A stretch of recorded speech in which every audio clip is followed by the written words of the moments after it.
Welcome. I'm Andy Simon. I've put together this program for so many of the CEOs and leaders of businesses today who are trying to cope with COVID, the pandemic, the economic changes that have taken place, how to begin to build their communities, their cultures, their business back in fast changing times. The program is called Innovative Thinking for Fast Changing Times because by and large people like habits. They like to do the same thing, come to the office the same way, and now everything is disrupted. And while disruption can often be an opportunity for change, I used to tell our clients if you want to change, have a crisis or create one. I didn't expect a crisis of this proportion, but it's an important time not to waste a crisis. It's a time to learn new ways of how to deal with it and then how to use it productively, both for the people who are working with you and looking for your leadership, as well as for those clients who want to make sure that your culture and theirs are aligned as we go forward. So I invited Dr. Carl Clark today to be our speaker on this topic, particularly for the emotional well-being for both yourself as a leader and for those around you. And it's hard to separate the two because we can talk about self-care for the leader. You tell us about your fatigue, about the uncertainty, about how you're protecting your status and you're supposed to know and you don't have many ideas at all. So let me tell you about Dr. Clark. He was a client of ours doing a blue ocean strategy, and we become great colleagues and friends. And I look forward to our conversation because it always adds insight for me to use, but I think for you as well. Dr. Clark is president and CEO. He's the visionary leader of the entire Mental Health Center of Denver. Very, very interesting place. He reports directly to the board of directors, but he prepares and presents programs and activities to the board that will build the future of the organization. He became medical director in 1991 and chief executive in 2000. He's become the president as well. But I think what's important is that the mental health centers of Denver have become a leading force in behavioral health, and employers there are looking for support. And Dr. Clark will tell you a little bit more about the program he's developed to add real resources to help leaders of businesses get the support they need to understand how to do things they've never done before, build the well-being of their employee base. I'll just share an interesting tidbit. I was on a virtual panel with the head of HR for Deloitte, and their research said the biggest issue for people today is the lack of belonging and their well-being. People need other people. They're looking to share. They don't want a toxic culture. So in the world of COVID, Dr. Clark, thank you for joining me today. Oh, thanks for having me, Andy. It's very interesting, isn't it, that when we all were sort of ordered to stay at home, at first it was kind of okay, but then I think it made us all realize how deeply we need connection with other people. And doing it virtually is like a little bit okay, but it's really not quite the same. And anytime there's a disaster of any type, what we want to do is to come together to help one another. And we had this situation where we had to be alone. So the pandemic, frankly, has affected the well-being of all of us, and we see it in a lot of different ways. We don't have to talk about statistics, but the statistics around depression, anxiety, suicide, all the mental health, people are not knowing how to cope. And anxiety creates all kinds of issues in interpersonal relationships, whether it's in a marriage, a family, or with their boss. And I'm hearing from corporate leaders that they don't quite know how to deal with this. So let's stay on that topic. If we're talking to the executives, give them some insights to how they should pause for a moment and listen to how do I handle this uncertainty and the fatigue and even the toxicity. People don't know how to read each other's faces on a Zoom video. Some of the things I'm picking up is, I don't know if they're happy or sad. I would used to read their faces and that would make me feel better. And all the science of well-being can help us do that. So share with them your perspective. Sure. So first of all, we've all lost something, right? We've lost the way we usually do things. And when there's loss, there's grief. And so what we see is every phase of grief. You see people that are still in denial. You have folks that are angry, you know. Yes. You have folks that are doing the bargaining thing, people that are depressed about the situation. And then hopefully they get to the point of, okay, this is the pandemic. Now, what can we do and to move towards hope? So I listen to that with my staff and the people that I encounter is like, are they expressing one of those phases of grief? It helps me understand a little bit better about where folks are at that moment. So what we do know is that when you have a disaster like this pandemic, all the things that you talked about increase. There's more anxiety, there's more depression, there are more suicides, people drink more, use substances, and it's all a part of around trying to cope. So I want to talk a little bit about how it's important for each leader of an organization to take care of themselves and to talk a little bit about stress. So stress is a very interesting thing. It's our body's way of telling us that there's something important to us, right? And it actually comes from our amygdala in the brain, the fight and flight response. And so when we're stressed, you know, we have several things happen. First of all, we have a physiologic reaction to it. The second thing is we would avoid it if we could. And the third thing is that we don't feel like we have any control over it. So what I recommend is the very first thing is that when you're stressed, acknowledge it. You know, it's like, okay, I'm stressed. What it does, it literally moves the stress from your reactive part of the brain, the amygdala, to your frontal lobes, where we problem solve, right? And so then you can say, okay, I'm stressed.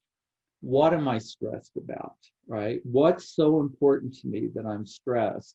And it'll generally fall into two categories. It'll be the I'm stressed because I don't feel like I have control of this. I know I was stressed in the beginning of this of going to the grocery store, right? Yes. Like, am I doing it safe? But, you know, I learned and it's like, okay, I can actually do this. So my stress has gone down around going to the grocery store. So there are the stresses that we can actually do something about it, right? And then there are the stresses that are more hypothetical. You know, like what if I die from COVID? What about my family? You know, what do I want to happen? And I frankly recommend people pick a time of day to stress. Yeah, it's Oh, say interesting, that right? again. We should pick a time of day to stress. I love it. Yeah, Just yeah. organize So, it. you know, so, and it does organize it. It does a couple things. It's like, okay, I'm going to think about my stresses at 4 in the afternoon, and I'm going to spend 15 minutes or 30 minutes or whatever it is. When you have a time to stress, your brain gets out of the 24/7 on the stress, right? Yeah. So it's sort of like, okay, at 4 o'clock, I'm going to think about what do I want to happen with my family if I should die from COVID? You know, and do I have things in order the way I want them to be? So all of those things are helpful, not only for the leader, but for your staff. So the second thing is that happens, I think, to leaders is that we can experience compassion fatigue, right? We're concerned about our staff, we're concerned about our family, our friends, and that can be its own kind of stress. So there is a very interesting meditation called loving kindness meditation Oh, that interesting. that there's been really good research on that shows that doing this meditation actually restores you, and it's protective around compassion burnout. And it's a very easy meditation, Andy. So you start off by thinking about somebody that it's easy to like, you know, or to love, or it could even be an animal, but, you know, some being where it's easy to be with them. And then you wish them four things. You wish them to be happy. You wish them to be healthy. You wish them to care for themselves joyfully, and you wish them to be safe. So Wow. you do this sort of a relaxed breathing and think about them. Then you think about another person that's easy to be kind to, and you wish them those things. And then you wish those four things for yourself, Ah. which sometimes is the hardest thing to do, right? Without feeling guilt or selfish or anything else. Right. Or self-indulgent or whatever it might be. And then you think about somebody that it's not so easy to be around and you wish them the same things. Ah. You know, it doesn't take long to do this meditation and it's very restorative. You know, it's a simple like having a gratitude diary and spending at the end of the day 3 things that you're grateful for, and all of a sudden the juices in your brain get all warm and fuzzy, and all the pain begins to dissipate. There are all kinds of interesting small things you can do to manage your mind, so that the pain that you're feeling, the stress, the fatigue, all begins to lower. Tell us a little bit about the science of well-being, because I think part of this comes out of a whole science of understanding how to improve our own well-being and those of others. Am I correct? Yes, that's right. So the science of well-being, positive psychology, has not been around that long. It started in 1989. Martin Seligman, a psychologist, was a guy that studied really horrible things about people like genocide and learned helplessness and those sorts of things. When he became the head of the American Psychological Association, he said, wow, we study what goes wrong with the brain. Why aren't we studying what goes right with the brain? Good for And him. that's really where the start of positive psychology has come from. So it's been around a little more than 20 years, and the science is very good. And it's interesting because in this pandemic, everybody's thinking, well, what really does make me happy, Yes. right? And the brain is amazing. We can miswant. We can want things that we think will make us happy that don't Nothing's. actually make us happy at all. Yeah, So we really can't wait to get back to the office with everybody else, but really? yeah, Is that really what's exactly. going to be? Yeah. There's what's called the PERMA model, and those letters stand for different aspects of this construct of what really contributes to our well-being. So the first one is positive emotion, right? If the more positive emotions you have, the better it is for your well-being. And Uh-huh. there are different types of positive emotions. You know, there are joy, gratitude, like you mentioned, serenity, being interested in things, hopeful, pride. That thing, you know, we know what guilt is, right? Yes. Pride is that feeling you have when you actually did something that you're kind of the responsible one, you Yes. know, and like a good thing happened, being amused by things, you know, being inspired by things, being in that feeling of awe. And of course, the big one is love. Yeah. And so it's a very subjective thing, though. You know, what will give one person, you know, a positive emotion might not give another person a positive emotion. So I was up in the mountains with my family, and it was a beautiful morning. The sun was coming up over the Indian Peaks Wilderness area. I was out on the deck. It was a little bit cool. My nephew was there, and I was like, oh, this is so beautiful. And he's like, it's cold out here, right? So we're in the exact same situation, but we were having a different emotional experience. So positive emotions are very subjective things. You know whether you're having this or not. So, and there are things that you can do to increase positive emotions in your life. So one of the things that I have people, I am a psychiatrist, I still see folks, that I have them do is to do a gratitude journal and to write down 5 things that they're grateful for every day. Yes. And very interesting that when you start looking for things you're grateful for, you start seeing more things that you're Yes. grateful for. Yeah. So it's a very easy thing. There are lots of things that we can do to increase positive emotions. Well, and what the leader who's watching this or listening to it should understand is that you can do this. When we work with organizations or individuals as a coach, we know that people who can write down those 5 pieces of gratitude have had a good day. And when they go back home to their family, they're happy. Yeah. And it's sure, was it a hard day? Every day is a challenge. There are lots of challenging things, but there are all kinds of things to be grateful for that we can bury as Martin Seligman was watching and look at the bad stuff, or really begin to heighten the good stuff. And the feeling, remember, we are very feeling animals. The heart is really driving so much of this. How does it feel? And if you can turn it into something positive. Would you like to talk, though, about acts of kindness as well? Because I find that the gratitude is very, very powerful. But when I took the Science of Wellbeing course at your suggestion, I thought that the acts of kindness and the communication were easy, but it's often not even realized that we could do something nice for someone else and find that both of us felt better. Share your thoughts. Well, I mean, you've said it, Andy.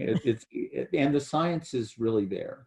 You know, that when we do acts of kindness, when we do something for somebody else, it's additive, right? You know, they like it, and we like that they like it, and we like it, right? Yes. Yeah, and it is such an easy thing to do. So I do think with the stress of the pandemic, being sort of like compassionate and forgiving is Yes. really helpful right now, you know. So I know for myself, when I don't acknowledge the stress, that sometimes I can be a bit snippy, and it's like, We can all. I'm snippy with somebody that there's no reason to be snippy here, right? So, yeah, so the acts of kindness really do make a big difference.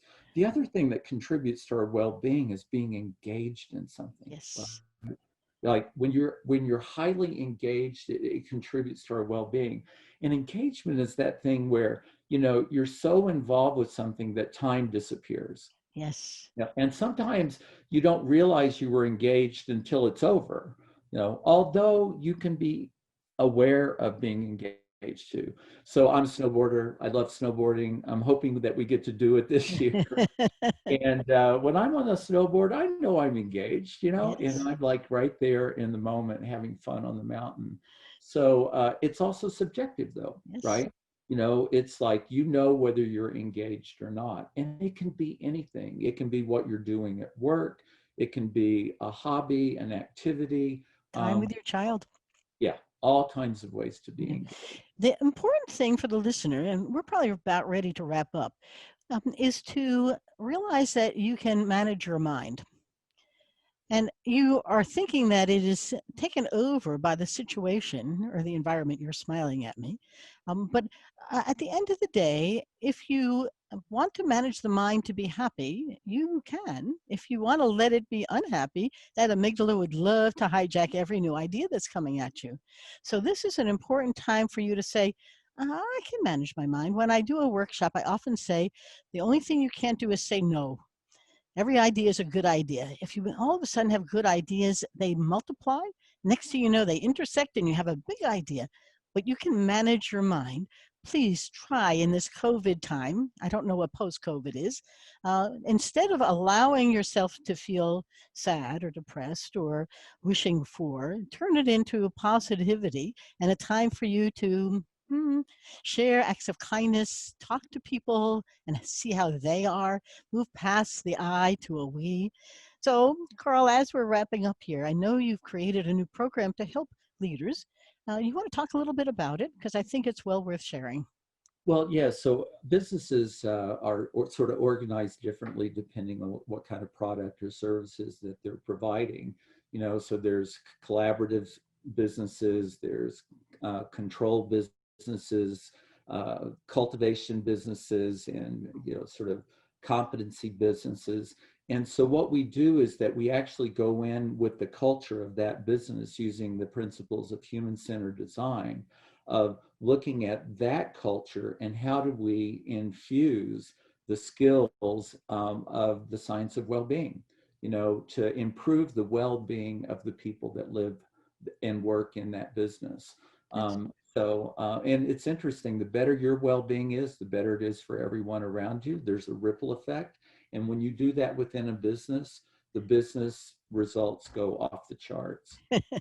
Dr. Kim Cameron at the University of Michigan has a huge program on positivity cultures for organizations.